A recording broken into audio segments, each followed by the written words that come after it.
right, I will show you how to enroll a PC in self-service mode into Bravas. Go to Settings, then Accounts, and then select Access Work or School. I will add here my corporate address, email, and I will validate it. And directly, the computer will prompt for a Bravas OTAC code, which my IT manager generated in Bravas admin console and sent to me.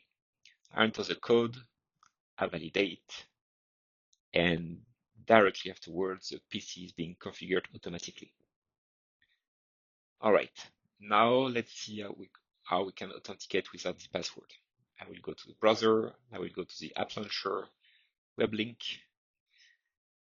and directly after entering the link, I'm being asked to choose a certificate that has been pushed by Bravas when the PC has been enrolled.